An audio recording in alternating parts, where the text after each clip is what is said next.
I was constantly getting disrespected by this one man that works. Do you remember him? Yes. Every week he would tell me that I was a piece of and I sucked. There was a meeting and he just, with all the DJs, and then he pointed me out and he goes, "You're the worst DJ I ever heard in my life." All this shit. And I just walked out and like, I don't think this is what I want to do anymore.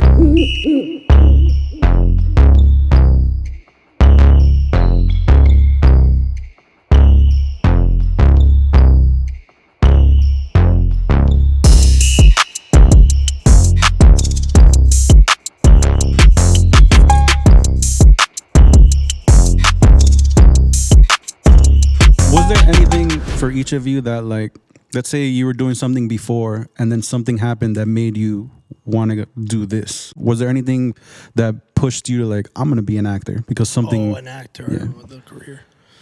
Or anything. Yeah, anything. Stripper. Or go to movies and go to shows instead of Broadway or do what? Yeah, I was broke as fuck, dude. Yeah, bro. Doing theater, like, I realized that there was that. So the way actors used to make it was like you'd start in New York theater or Chicago or whatever, and then they would see you at the theater, like an agent or a casting director, somebody. This happens very rarely, but it used to happen way more. And then they'd pluck you into TV, film, right? That's the Pacino's trajectory. That's all these guys. What's happening now is people make a career in TV and then they plug into Broadway, right? So it's like the reverse. And that happened literally when I went into it. So I went into it like 2011 was when I moved to New York, and I started to see that, like, damn, all these Broadway gigs are going to TV actors. So it clicked after 5-6 years of being there and not having any money that, like, yo, we have to like pivot here and start to think about the business side of acting. And that naturally led into TV, booking an agent, you know, getting an agent first, a manager and all that shit. So for me, it was the pivot of that, of like not having money and being like, yo, I gotta make this shit profitable. But were you like, my bad, were you trying to like be in the theater to eventually make money, or your passion was just, I love being on the stage versus like TV's kind of like cheesy? Or... Well, you know where I was at, dog. Like when I first moved to New York, I was like, I'll live in a park. I'm fine if I'm 60 years old, like, you know, just working in off Broadway theater, as long as I'm doing this shit, right? And then I have a side job or something, some way to make money. Through that also, you know, like being with my wife and like figuring out like if I want to have a family, if I want to have a wife, then I got to make this profitable. Otherwise, I'm by myself in a park legitimately. So I think it was that too. It was like, yo, I want to have a family. I want to be a little more stable. How do I make this career stable? You do give me playing chess at the park energy, though. Yeah. Oh, no, facts. You remind me of the dad from Independence Day. For some reason. I don't know the reference, but we could throw it up and fucking people get, yeah. True thespian, Do you feel like you left something on the table when that switch happened because you're coming from such a pure place or whatever in your artistry of performing arts versus... Yeah, I think that's a good question. I think at first, like you pivot to completely one way, and then at some point along that, kind of going to the other extreme of like, now this is just for money, and how do I make money doing this? Once you start making a little dough, then you can find a middle ground, right? But for me, especially, that's why the disrespect question is interesting too. It's like sometimes you just gotta go in one direction. Like, just take the disrespect, go home, feel like shit. And then the next day you're like, bro, that motherfucker, dog, he's not gonna do that shit again, you know? And now that's how you find your boundaries, at least me. I'm very like extreme, right? I've been skinny, I've been fat, and then I've been fucking this, I drink like a motherfucker, I don't drink at all. That's how I find my balance, is through the extremes. It's not necessarily good, but that's how I seem to navigate myself through the world, you know? That's dangerous. You seen it, dude? Am I lying? Yeah. I'm waiting for that Roby skinny version to come back. It's the truth. It's the truth. It's the truth. That's crazy, dude. Yeah. I used to DJ heavily. That was like, I grew up, my uncle was a DJ, he was my best friend. He died when I was like 6, so I was like, I'm gonna be a DJ. I'm gonna be the best DJ in the world. I went that route. I feel like I could have been a lot bigger than my plateau, like where I plateaued, but the industry started changing on me. I was constantly getting disrespected by this one man that works. Do you remember him? Yes. Every week he would tell me that I was a piece of shit and I sucked. And I kept it going. I stayed there. It took a year there. And I think he did it to make me better, but he just, after I quit, there was a meeting and he just, with all the DJs, and then he pointed me out and he goes, "You're the worst DJ I ever heard in my life." All this shit. And I just walked out and like kind of just sat back and I'm like, I don't think this is what I want to do anymore if I'm going to have to deal with people like that, considering that everyone else loved me, but he had something. He didn't want me to be there in the first place. So he just kept telling me I sucked, while all the other owners were like, "We're keeping him because we like him." Meeting that guy changed my whole life. And that's probably why I'm doing what I do now. But he pivoted me to so many different things. If anything, he helped me, which I hate saying. But because of him, I started doing food with Billy. Became his assistant manager at a restaurant. Started working at a catering company. Didn't even think about music. But again, it just happened. You meet people. And they kind of just treat you away like you're their bitch. I'm paying you, so play what I want. This is what I want. At one time I went to walk to the bathroom. The guy's like, "What are you doing?" And I'm like, "Going to the bathroom." He goes, "This is my club. Go back to work." It's like, what the, like, you know what? This isn't for me. And I think just all that disrespect just made me navigate towards different things. And now I'm where I'm at now. Maybe it'll change, but I think I'm okay with changing trajectories because I know I'm going to put my all into whatever else is going to come. But the disrespect thing when you're young is different. You want to punch them in the face, but you can't. But now what you do is a fuck you. When you see them and you become successful and you're like, fuck you. Yeah. That's the biggest punch in the face. Until I become successful, I'm just going to say hi.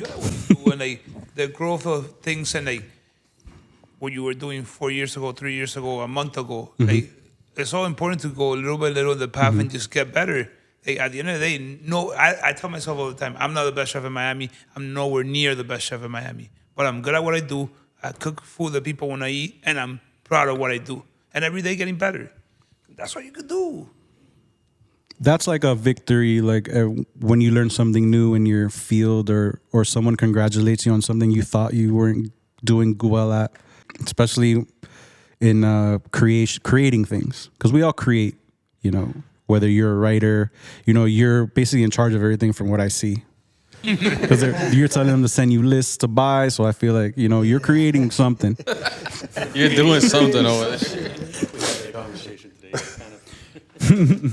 You think that you got like jaded of, because this happens a lot obviously in our industry, but like jaded of the industry, so it kind of like, instead of maybe removing yourself from places like that you didn't appreciate the disrespect or the people working, and finding like new places that appreciated you or that you actually enjoy playing, or was it just like, I'm not digging this, I'd rather pursue something else? It was, well, I was young when that first happened, so my mindset was like, damn, is everybody going to be like this? I'm just going to leave.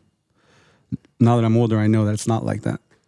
But I'm not going to go back to DJing regardless. I'm not trying to get you back. I've tried a couple times, been miserable. But that's how you know, and I always say it, like, I love DJing, but I'm not, I'll never be as big as anyone because I'm not obsessed or in love with it like everyone, but I had to realize that, to know that, like, okay, but this is just something I like doing. Like, I like going playing basketball in the park. I'm not going to be in the NBA. I don't know, bro. But yeah, I mean, you never know. No ACL. There's new knee surgeries and shit. You become taller. But like, I know what it is in my life. It's not like I'm so you also don't get that like resentment or like, damn, I should be here, I should be there. But it's more like, oh, I get to do it at places I want to do it. Yeah, I've lost that, like, damn, I should be at Live, I should be at this, like in 2009. Like before it even opened, you get me? Like I didn't care about any of that. It was more like I love DJing, but then like the business got in the way, the logistics got in the way. You get me? And that's what made me think, let me look for something else that I don't have to deal with egos like that. And editing videos is like perfect for me because I can say no to anyone. The power of saying no is great. I think it just depends on where you're at in life and where you're at in your career, because sometimes you just can't say no. But I love what I do now, working for Billy, not anybody else. But that's why when you like love some shit when you're like up at 3 a.m, like you don't really have to be, but you're like, oh, I want to get it right, or like I want to learn this new shit, or like. So I think that's when you lose that in other places, then you start getting like, why am I here? Like why I show up here? Or, now you're telling my story. Like that would be my answer. Like I reached a point of full burnout, chasing the thing I thought was the thing I wanted to do my whole life. Right? Like I've been in baseball. I'm still connected to baseball. I haven't like fully disconnected, but I chased it so hard with the goal of being a general manager. First being a player and playing as long as you can. And when that dream runs out, like the most competitive thing you can do after that, you just kind of transfer that competitiveness into the professional world. And so I did that. I chased the baseball intern, executive, scout, and ultimately at an executive level again. But like this thing that brought me so much joy and I thought was the thing that I really wanted to do forever, all of a sudden I reached a point of burnout with it where I just... Is it heartbreaking though? Yeah. And for me, it was like a really slow pull of the Band-Aid. I started to do art parallel with baseball, and I did that for a good, that was a painful 18 months to try to do both. But I guess what I could say is I explained this to you guys yesterday, the gap between what I felt I needed to be doing and what I was actually doing just kept getting bigger, and I kept doing better in my career and not finding the there that I thought was supposed to be there. You know, okay, now all the problems solved, but really in reality, especially working in a company, in a structure, the higher up you get, the pay gets better and the responsibility gets better, but the responsibility gets bigger. More people you oversee, more people you supervise, more lives and human beings that you're indirectly responsible for. And I just reached a point where in order to have internal peace, and to create in a place of more peace and freedom, that I had to let this baseball thing go that, I could argue I was in the, not peak, but it was going well. But that's how much this was compelling me, that I felt like I had to listen to this instinct to kind of chase this. And you guys see it as art right now, as paintings, but as you guys will know, this is really a creative venture, generally speaking, right? That hopefully branches out into a bunch of shit, but it was reaching a point of burnout for me that kind of, that's why I hope kids see art and being creative ventures as a viable path before the world beats you down to tell you it's not, you can't do this. If I would have had this wisdom at 21, or somebody really saying yo, you could do this, this is real. At 21, yo, that's 15 years or however many years of lead time that I could have been chasing something. I have no regrets on that front, but I wish somebody would have spotlighted the fact that you could do creative things and catch a check off it.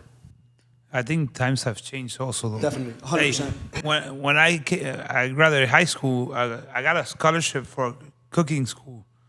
I didn't take it. My parents said, go get a real career, and then you could go be a chef later. If I would have listened to what my parents told me and people told me, I didn't end up going to culinary school either. I just went to school, I started marketing, started working in kitchens, stayed in kitchens, and just did it. But nowadays, the internet, social media, everything has opened more space for the creatives, for everything. And it's a lot easier right now making money doing pretty much anything. Because you could do a YouTube video of you saying lines, and that could go viral. You could make money out of that. And you don't even have to be an actor. You could make money, and you like that. I mean, that girl Hawk-Tua'd her way to 1 million followers. So nowadays, it's way more possible than when we were in high school and when you came out. It was a different world. 100%. But you had to go through that whole to know the grass isn't greener on the other side. For sure. And then the when you go down a professional venture or a career that really demands that amount of your time and commitment to it, your personal life just kind of gets something gives somewhere. And usually that's the give on the front end, which is that's short-sighted, right? That's the thing you need to invest in the hardest. And I think that's what, I feel like all of us are in this period in our life later where we're the emphasis is this now, but I'm building a lot of relationships now that, the career forced me to like put off for a little while. And that's the part that I would also wish somebody encouraged, like, no, that goes first too, right? Because, and that's what this is. Like, this feeds my soul in a way that, like, you know, I'm a better person with my wife, with my kid, with, like, and not, I don't bring some anxiety or stress from baseball that is just nonstop daily problems from the very top, especially when you're considering players and scouts and all that. I don't start my day with that anymore. And that's a shift. It's a big shift. So, like, yeah, man, that's probably the best way I can answer that.